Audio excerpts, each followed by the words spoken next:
I have 5 techniques that will help you improve your saxophone playing today if you do them all. Hey, I'm Mr. Dave. I teach people how to play sax on this channel. Please subscribe and hit that like button. All right, step number 1 is posture. I know posture costs you nothing. It costs you $0. Posture, though, is so important to your sound, right? Because as you sit up, your, what is this called? Your thorax? Or no, bugs have a thorax, right? Your chest, your stomach, all that, your throat, everything opens up as if you were going to sing opera in the choir, okay? Perhaps you're not, but still think about that. Think about that. Sit up. Give yourself the extra advantage. No sitting back like, I'm at the dude ranch here. Show me what you got. No, sit up. Scoochie out to the edge of your chair. Every student that I do, their parents sitting over there on that couch remark, my God, she sounds better. Yeah, that's it. Just sit up. All right. Second, it goes hand in hand with sitting up in posture is air support. All right. Now, I know you've heard fancy terms like air column and all that sort of thing. Let's just talk about deep breathing. Imagine that you're going to jump into a swimming pool. You're going to cannonball, all right? And right before you hit the water, what do? You suck in a ton of air, don't you? Not just a little. I know, you suck some air in because you're going to go to the bottom of that pool. Like that, you fill up. I don't care what it looks like. I don't care if your shoulders move. I mean, there's so many rules about how you should breathe. No, just get the air in. And let's get the air back out, okay? Air support. That's what makes this beast of an oddly designed instrument play in tune and sound really good. Air. Your air. Not my air, not her air, your air, okay? All right, step 3. Learn your major scales. I know, I said it, learn your major scales. And I don't mean just like, C, F, learn your major scales. Be able to play them forwards, backwards, upside down, whatever. Your major scales are the mothership. Everything comes from the major scale. So once you've got that, you can move into anything else that you want to with relative ease, okay? And here's a trick too. Play one coming up, but switch to a different one coming back down again. Let's do, say, let's come up, let's go up D, come back down E flat.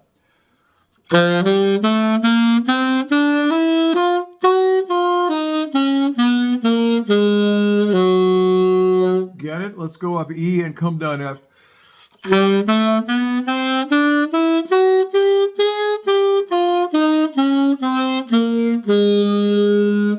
After you get your major scales, that is a killer way to practice them because then you don't get stuck in ruts. Your mind doesn't go on automatic pilot when you're playing them. You hear and you learn and you get so much better at it.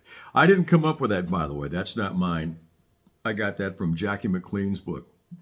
And I'll link to that in the description below. Step 4, harmonic overtones. Harmonic overtones, like long tones, but with a little more meat on the bone, okay? Your harmonic overtone series, plenty of books about, in fact, I'll link to those too in the description below. Your harmonic overtones are so important because that's what helps you create your tone, your sound, your tone, which cannot be anybody else's sound or anybody else's tone, right? I cannot sound like you, you cannot sound like me. Just think about it. My voice and your voice, they're different, aren't they? All right, so I know you want to try to sound like, it's important to sound like your saxophone heroes, and we can approach that, but as we work on our tone and our intonation, ground zero is harmonic overtones. Let's take the easiest of them. I've done this before with you. Let's do it again. Low B flat on any of your saxes. This works on all the same. We're going to play low B flat. Now we're just going to slightly blow that a tick harder so that it jumps the octave while we're still fingering low B flat. It jumps up to middle B flat.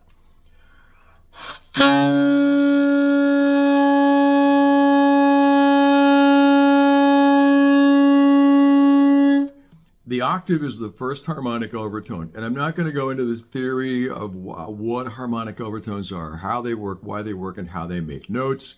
Again, you can read all about that. Sigurd Rascher, Top Tones for the Saxophone, is the Bible I'll link to that in the description below.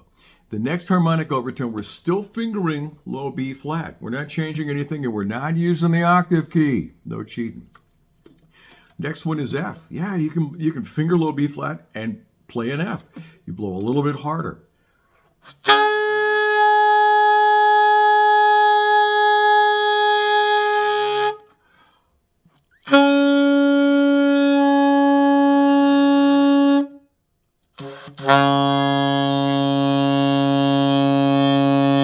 Hey, if those low notes on your saxophone don't work, get them fixed. Go to your tech, get them fixed. There's a leak somewhere. Or maybe it's you. Maybe you need to take a little more reed, a little more mouthpiece. Maybe you need to work on your air a little bit, practice that a little bit. Spend some time playing those low notes. But I'm telling you, the Harmonic Overtone series is killer for your tone, all right? That's just one of the things that are so underrated. They will help improve your saxophone playing by the end of today if you do it. And you can do this on all your notes, your low notes. We'll go up to B.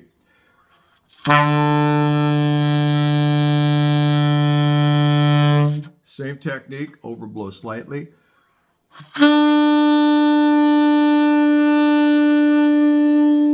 And overblow slightly again to get the F sharp. Low C.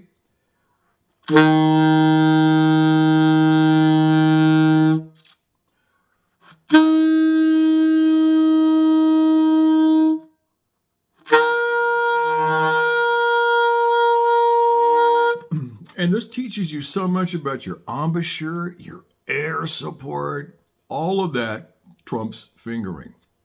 There's that word again. All right, last, not the least of all, is that we're going to use a tuner and a metronome, all right? I prefer that you get a tuner that is not on your smartphone. Why? Because people call you on your smartphone during practice time, or they send you a text and you just have to check it out. Humans are inquisitive beings by nature, and that's what you're going to do. And then there goes practice, right? There goes your concentration is broken. So if you can get an outside tuner, like a clip-on tuner or something like that, get it, right? And a metronome, your basic analog metronome, not digital, because, you know, the saxophone overwhelms the digital the digital metronome that's on your phone. We'll blow that thing out and you won't be able to hear it. So get one that just, you could put it on the neighbor's porch across the street and start it, and you can hear it in your practice room. Use that.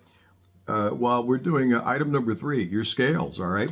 And always have a tuner going. All right, that's a big deal. Have a tuner going, have a metronome going, use those tools, and I guarantee those underrated techniques will help you to improve your saxophone playing by the end of today.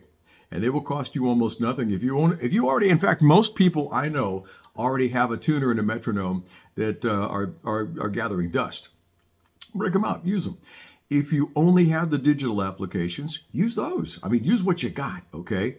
Another thing that I really like to do, is when I'm thinking about playing with a tuner, is to use a drone series. There are many drones that are online on the YouTube channel, and you can find drones and play along to those, okay? So you can use your ears and not just your eyes to tune. All right, that's all I got. 5 things. You can do them today. You can use that stuff right now, this minute, the minute you turn off this channel.